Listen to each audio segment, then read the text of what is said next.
I want to thank those of you who have been joining us ever since the beginning of the pandemic. I can't believe we've done this essentially every week except for maybe a week or two.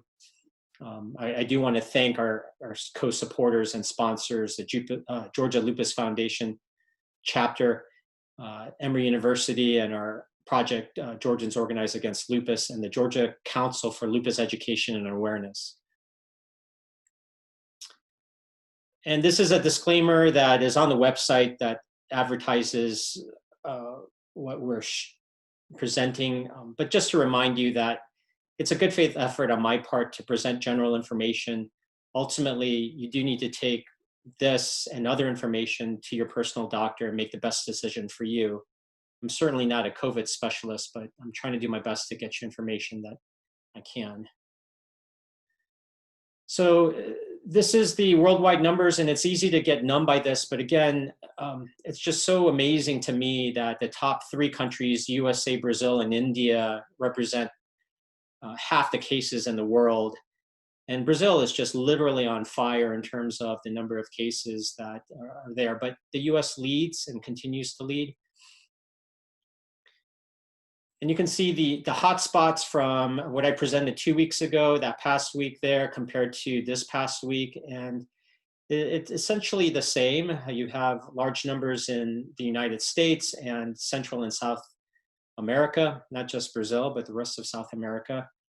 You have South Africa that has about half the cases in all of Africa. And then spots throughout the Middle East, India, and Australia, thankfully, has cooled down a bit over time. But this just really underscores what I had described as a whack-a-mole game from the very beginning, and this is holding true. Just when you think that things are calm, it doesn't take much for the fire to get lit again. And so I was talking about the country that I was born in, South Korea. They've done an amazing job, actually, with the virus in terms of coordinating efforts and their public health efforts. And they continue to do so, but through a church and some other means, there was some cases that really went out, and now they're having a really big spike. So it's a lesson that we have to continue to take, in that we have to keep our guard up and really be vigilant in our fight against this virus. So again, 2 weeks ago, what I presented that week prior compared to this past week, the US hasn't pretty much changed. We continue to see a lot of cases out west in some areas around Arizona, and then this huge area of the Southeast. And again, pointing to the Northeast and how they were the epicenter of the world, but they've done so much in terms of turning things around.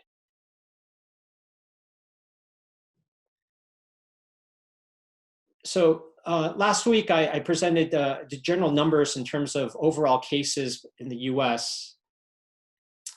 And then you can see that the initial peak never really went down and just continued to go up, but now it's starting to come down. And this past week, the general numbers across the US are continuing to go down, and that's good.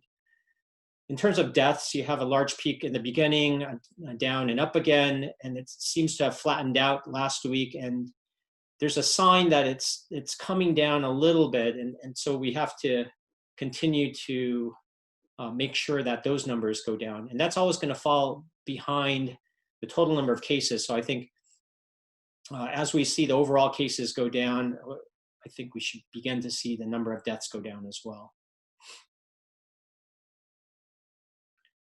I haven't done as good of a job in terms of keeping up with some of the national news, but I do know that there have been issues with, or questions and controversy continuing regarding how the numbers get collated. And there was confusion from Deborah Birx's statement as to the numbers going from the hospital. Previously, it was going straight to the CDC, and now it was recently going to HHS. And there were political overtones about that and whether it was going to go back to the CDC. But apparently it's still going to HHS, and there are some concerns as to how efficient that transfer is and the accuracy of that. We need to keep an eye on that. And so there's going to be a lot of press continuing to watch over that. So let's keep an eye on that. Just a few hours ago, I believe, the FDA announced that they issued an emergency use authorization for the use of convalescent plasma. And so plasma is a portion of the blood that contains a lot of the immune aspects, especially the antibodies.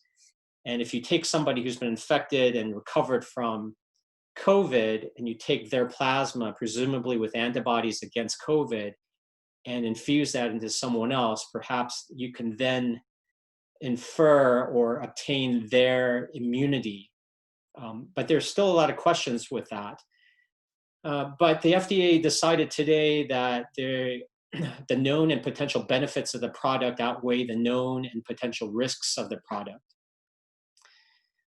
They said that over 70,000 patients have been treated with convalescent plasma, and they continue to do generally well. Last week, Trump accused some health officials of playing politics regarding this emergency use authorization for convalescent plasma.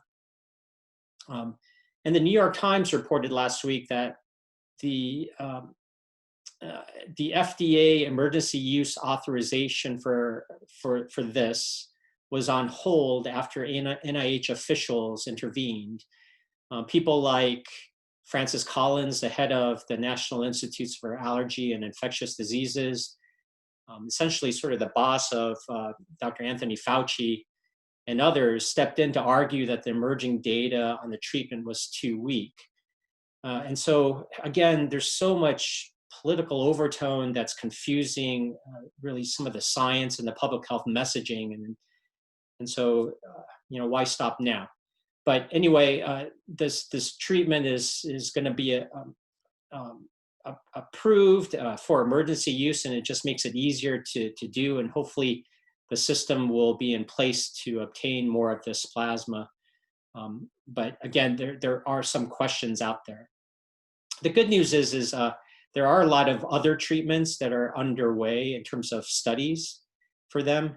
So irrespective of the vaccines that are being developed, hopefully we'll have at least one or two or multiple treatments that are available even before maybe the vaccines are widely available. So even though the messaging is a little confusing about convalescent plasma, it still shouldn't take away from a lot of the advances that are occurring both in the vaccine space and other treatments that you're not hearing about just yet. So we need to be cautiously optimistic. Nothing is quite complete yet, but right now there's just a lot of political overtones and messaging that you just need to sort of tune out. Now, focusing more on Georgia, Georgia's really been leading the country in new cases recently, and it hasn't slowed down too much, although it's getting somewhat better.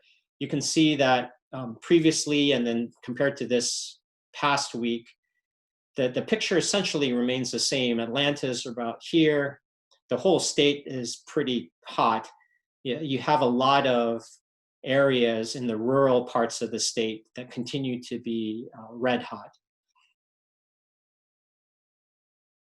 And these are counties ranked in terms of new cases per 100,000. And you see a lot of rural counties that are listed here. And the ranks have changed a little bit, but you see a few that continue to remain in the top 10 or so. And that just really underscores the issues in the rural parts of our state and the silent suffering that continues to occur for this and many other things for that matter. We've already heard of one hospital that's closing or going into bankruptcy in the rural parts of the state. And I think I just read that there's another one that's going to be closing soon. And that's going to be a big issue in terms of access to care, obviously, not just for COVID, but for other conditions, including lupus down the road. So we need to keep them in our thoughts and prayers. So this is Georgia, new cases at the top, deaths at the bottom. similar to what I showed you for the US 2 weeks ago compared to this past week.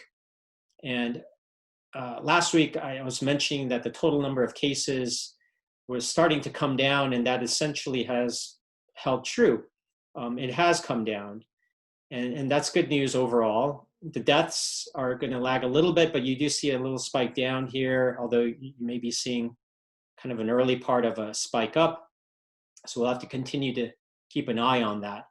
But I think one of the good take-home messages is that no help from the state leaders, for that matter, but I think a lot of the citizens of the state have taken it upon their own, including you all, and you educating your friends and your neighbors about the importance of masking, despite the fact that there continues to be no state mandate, maintaining social distance, cleaning hands.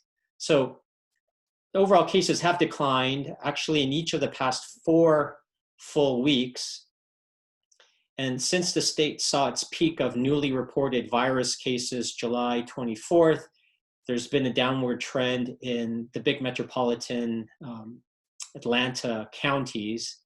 However, the state as a whole remains in the red zone for severity of the coronavirus outbreak as measured by rate of growth in cases and positive tests, according to the White House Corona Task Force. And nearly every county in Georgia reports the virus is spreading at a rate greater than 100 new cases per 100,000 people over a 14-day period. And that's over the threshold for being considered an area of substantial spread by the Georgia Department of Public Health. So yes, we are getting better, but to say that things are good, we're far from that level. And the largest county in the state is at 3 times the level of that threshold there. And again, to underscore kind of, you can't take these larger numbers and really apply it. You need to look at your local numbers as well, because there's so much variation. And I've ranked over here the largest counties in our state. And you can see that the daily new cases per 100,000, there's just a lot of variation across the different counties. Some are low, some are higher. And then the infection rate, some are good, some are not as good. And then in terms of healthcare utilization,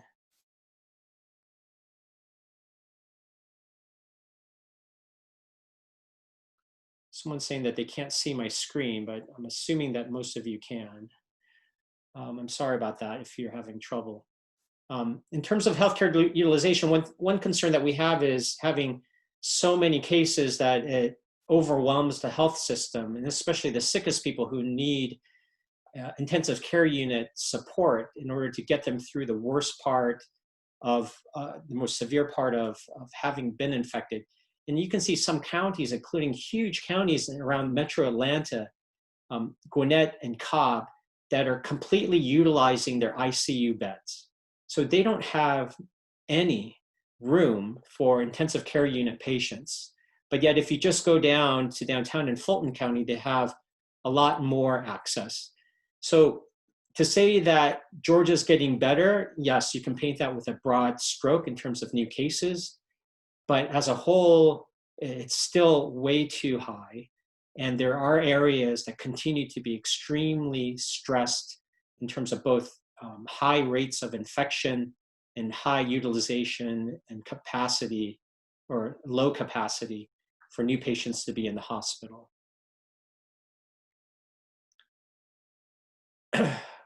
Schools continue to be in the news. Several Georgia colleges and universities continue to report increased number of cases. The national headlines have shown the big off-campus parties in other areas, but including the University of North Georgia.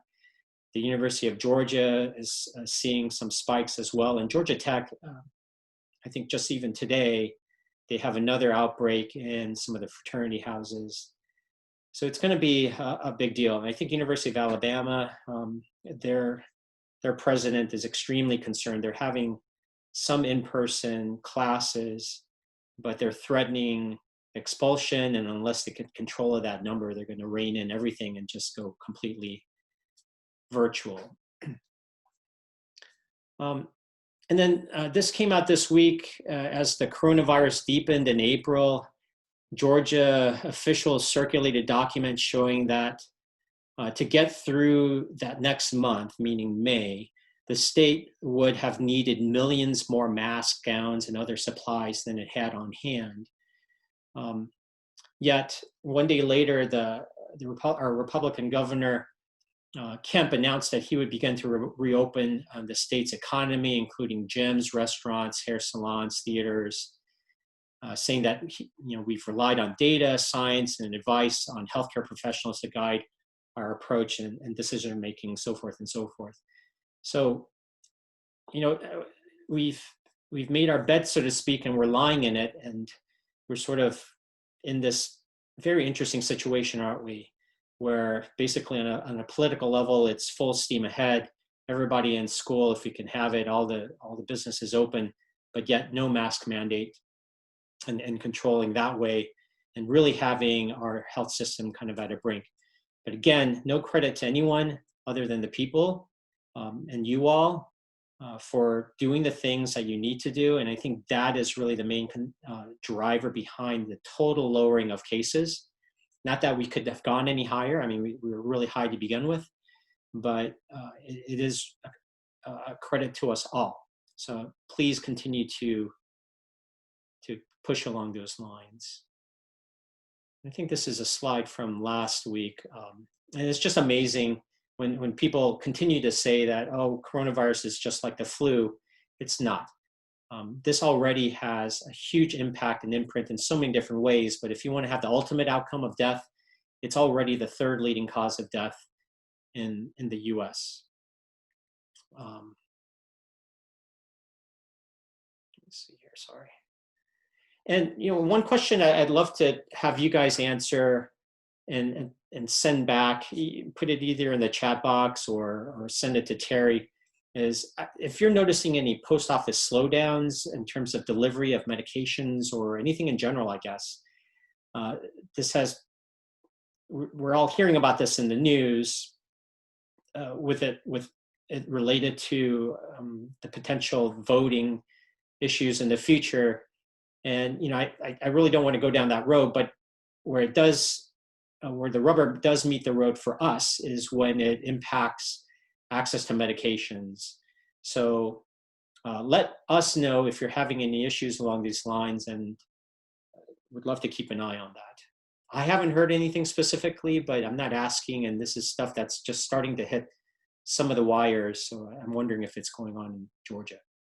Okay. So I'm going to hit some questions. All right. So children going back to school, does it put us at risk, increased risk? Do you suggest sending them to brick and mortar or virtual? Yeah, we've covered this a lot in the past several weeks. So I'm not going to rehash it other than to say there is no absolute wrong or right answer. There is an increased risk. But there are a lot of things that you have to take into account that are just that are so multidimensional. There are aspects not only health-wise, but in terms of financially, in terms of the parents working, the children needing to be somewhere, and how they learn, their mental health. And then it really depends on what the school is doing or what they're able to do, and as well as the community spread in and around that area. And that really is the story that gets lost in the schools, is that if we had a much better community approach to this, where we can get the surrounding levels down, it would put much less stress on the schools, because the cases have to come from somewhere. They come from the community, and the schools are going to reflect that. So if there are a lot of cases in the community, there's going to be a much greater chance that it can get spread through the school. And what one does in that environment is not a secret. It's what we've been preaching week in and week out. You have instruments at your disposal to fight off the virus. And it's not anything mysterious or hidden. It's not hydroxychloroquine.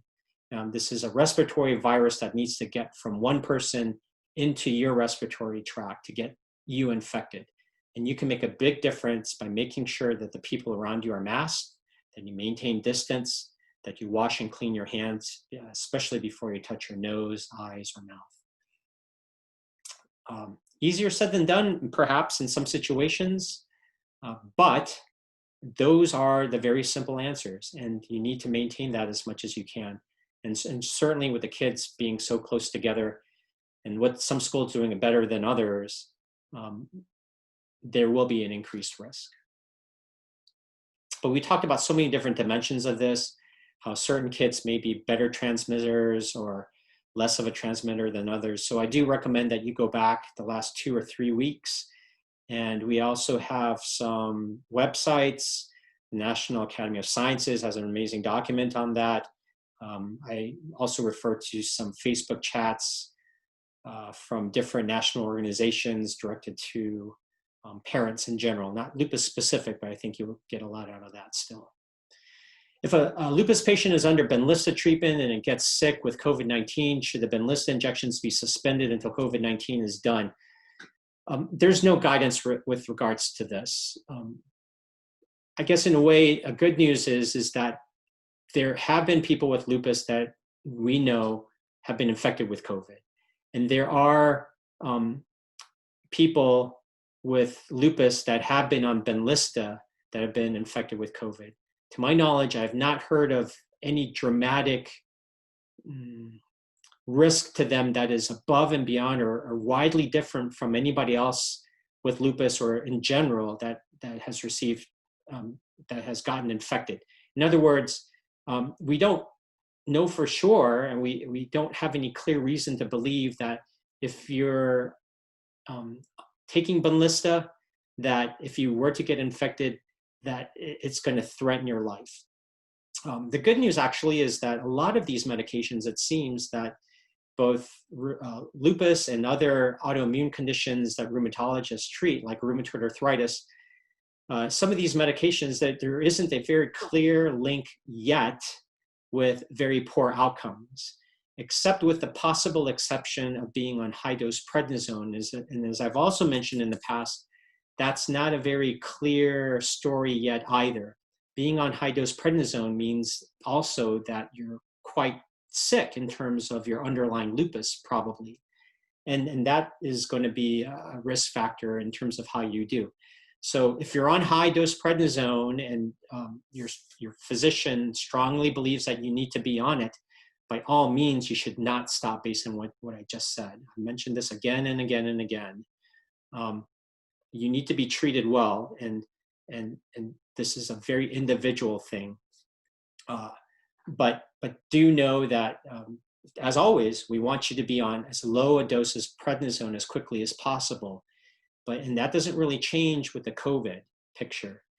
We should continue to do that, and you should discuss with your physician about it. But in general, including Benlysta, there's no guidance with regards to stopping any treatments as a whole. Speak with your physician immediately if you were to get infected, your rheumatologist, and talk about your specific situation and what you're on and what you should be doing about it. Should lupus patients take supplements to prepare us for better outcome in case we get infected with COVID-19 to better prepare to battle the virus? There are no strong information at all. And I'm sure that the internet's on fire like it is for many other conditions about herbals and alternative treatments and supplements with a whole host of claims. There's a lot about zinc and things like that, just as it was for the common cold. There's no information that these agents help, supplements in general, help prepare you as a person living with lupus on some of these medications. And the way, again, you can better prepare to battle this virus is to not get the virus by protecting yourself. And yes, part of that is being at home, but we all have to get out eventually. And I presented a paper last week about how people are getting really sick with lupus because they're deferring their care because they're so scared to come out. And I totally get that. But I'm starting to see a lot of really sick people with lupus. So you do need to get out and you need to take care of yourself in terms of the medical visits when you need to have it, to get your medications, to go out into the real world. And if and when you do, you can be best prepared by practicing the basic protection that I keep saying over and over and over again. It is not about some concoction that you can take. It is not about hydroxychloroquine for COVID. It's about keeping that virus out of your respiratory tract. It's very simple as that. And until we have a vaccine and other treatments, we just have to keep that barrier and that distance to the best extent that we can. And you can do it, and you have been doing it. How long is a lupus patient expected to be suffering COVID-19 symptoms if we get sick? For lupus, everything is harder and longer to get rid of. And yes, as you all know better than anyone, whether it's COVID, whether it's a pneumonia, whether it's psychological stress, once you've had lupus, your body takes a longer time to recover. And I don't imagine COVID being any different than that. What makes things even more interesting in a way, and I've talked about this, I think, in the past 2 or 3 weeks as well, are these very interesting chronic symptoms that people who don't have lupus, who get infected with COVID, are starting to report. And this is even after their body has cleared the active infection. They're having issues of cognitive dysfunction, thinking, memory, a lot of very amazing fatigue, muscle issues. And these are very common themes for people with lupus. So, on one hand, it is scary that you may get an infection like COVID and have a longer time recovering from it. But again, it's no different from any other infection prior to COVID. You were all at risk for the flu and other pneumonia and all these infections that were around way before. And many of you have gotten them and have recovered, but it's taken a little longer. And I don't think COVID necessarily is going to be any different from that. But just like any other infection, there may be some prolonged symptoms. What may be also interesting is that, since COVID is front and center internationally, and there is this acknowledgement of these symptoms that continue long after the infection is gone. And remember, the infection from COVID triggers inflammation, and that's very similar to what happens in lupus. There's a lot of inflammation in your body. Maybe this will trigger additional research and science and better understanding how inflammation, whether it's COVID or perhaps inflammation from lupus, can result in some people with very long-lasting chronic symptoms. So I'm hoping that as a result of all of this, we'll get some better insight as to what's going on in lupus as well. What recommendations do you have for lupus patients that cannot avoid traveling? Going from Georgia to Colorado. First of all, congratulations on your daughter's wedding. And again, I'm going to sound like a broken record, but if you have to travel, and it's not, instead of traveling, you could put, if you have to go to your doctor's office, if you have to go to work, you need to just continue to practice and be mindful of all the things that you can control. If you have to take a plane, I think some airlines are socially distancing better than others, although I don't really know what's going on lately. I know in the beginning, there were some airlines that were keeping the middle seat open and others that weren't. So maybe have some sort of choice in that regard. But, when you're in a plane, there's only so much space you can have. So if you have to be on a plane, you can't control that once you're on there, but you can control, again, your masking. You may want to consider a higher grade level of mask. There are these, you can't get the N95s, which is the healthcare grade masks, much, and that needs to be saved for the hospitals. But there are these KN95 masks, and they're supposed to have the same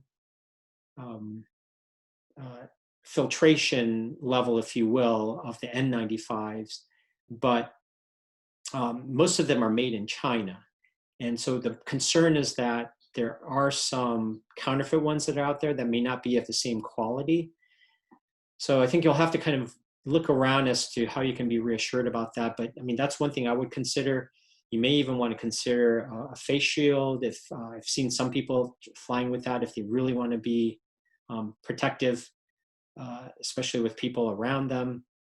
And again, cleaning your hands. And I would avoid lifting up that mask up and down so much when you're having to drink, or I don't know how they're doing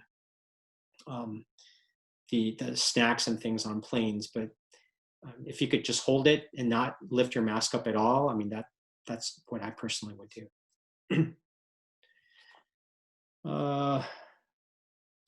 Thanks for sharing about Southwest and Delta. Are there numbers of those infected with coronavirus that also have lupus?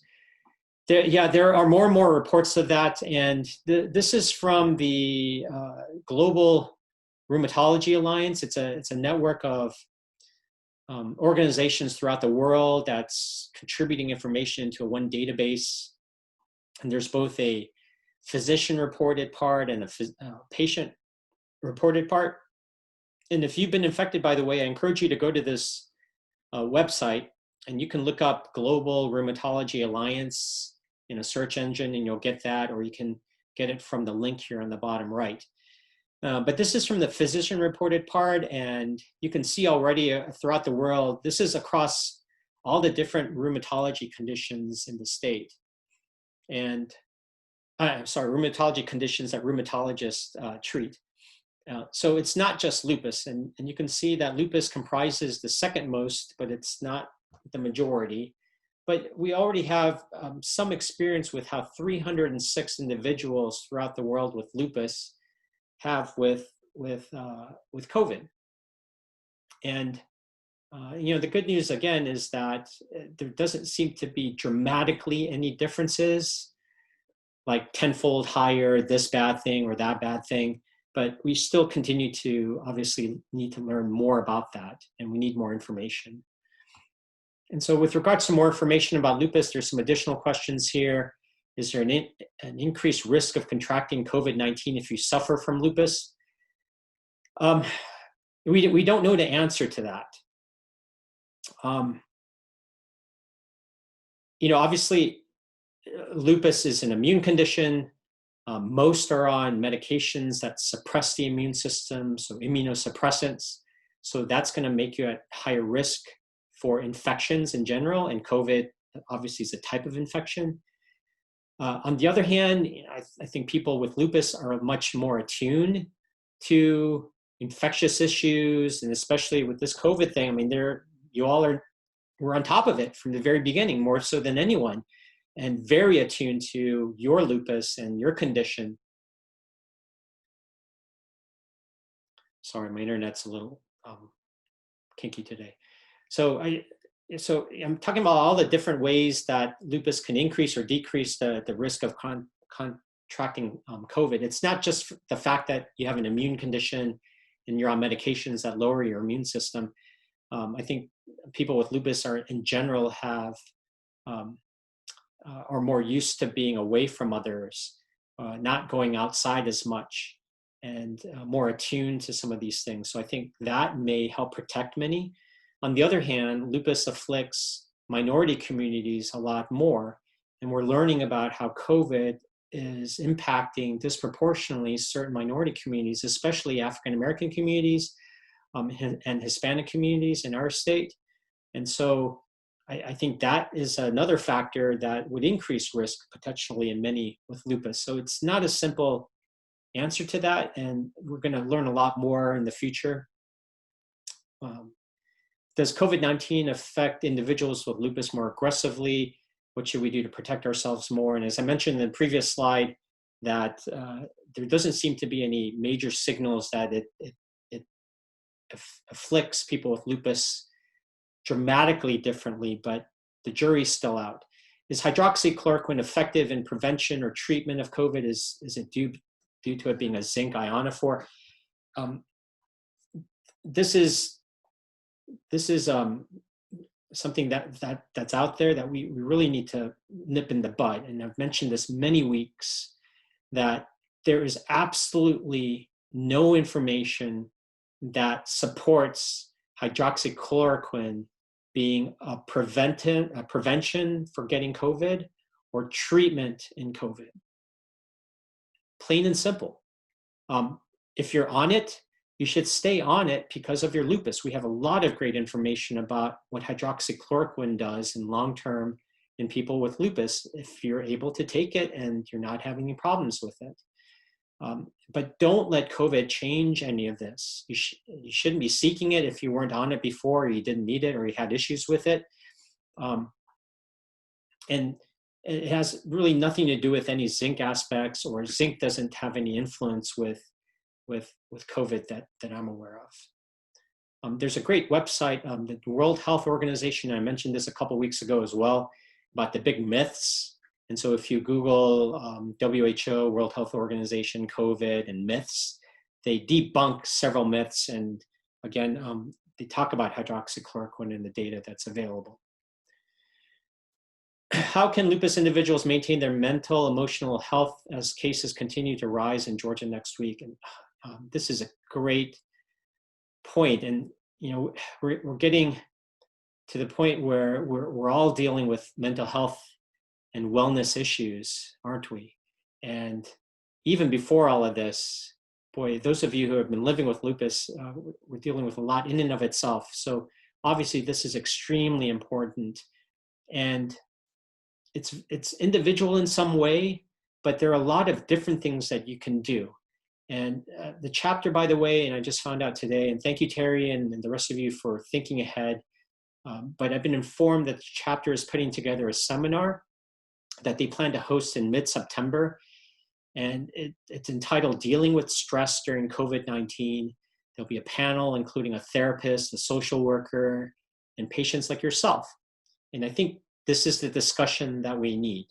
I'm not going to be pat and say, do this and do that. There are a lot of things that we need to talk to each other about. I think just talking to each other and learning what we're going through will be a big step. And sharing what works for us, and it may not work for everyone, but acknowledging that mental and emotional health is a big concern for all of us, but especially in our community of those that live with lupus, is a big step forward. And I'm looking forward to listening to that and whatever I can contribute to that. So please be on the lookout for that. Look for other sources, and don't give up.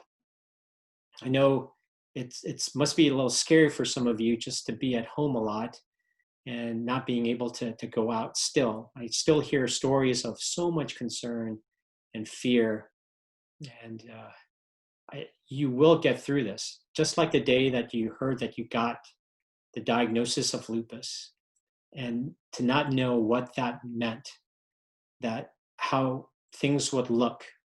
And many of you have been able to piece together and be resilient and have aspects of your life that you've shaped to the degree that is satisfactory to you.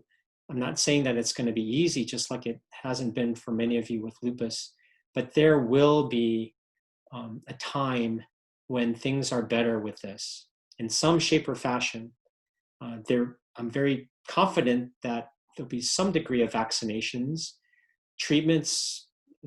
There will be some treatments down the road, and there'll be better testing too. We talked recently about some different testing capacity, the saliva test that's coming out. Imagine to have that around and know a result without being poked or have something shoved up your nose, without reagents that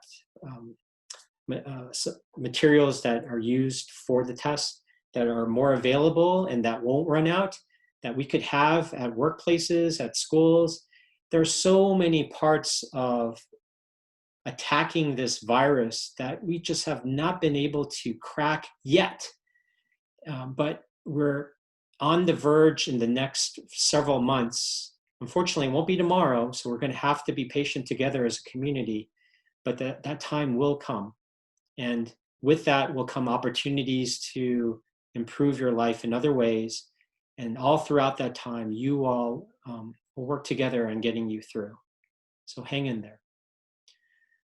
I'm an immune compromised due to connective tissue disease and treatments, going to the dental cleanings every 3 to 4 months for oral issues, worrying about the health complications from the oral issues, as well as catching the virus while you're at the dentist's office. And what do I think about the risk-benefit ratio? And are there any special precautions a dental office should take? I know the American Dental Association and other groups. I haven't gone for a cleaning yet, but I do have some friends that are dentists. And boy, talk about being on the front line. And they have to be right in a person's respiratory airway as a part of their job.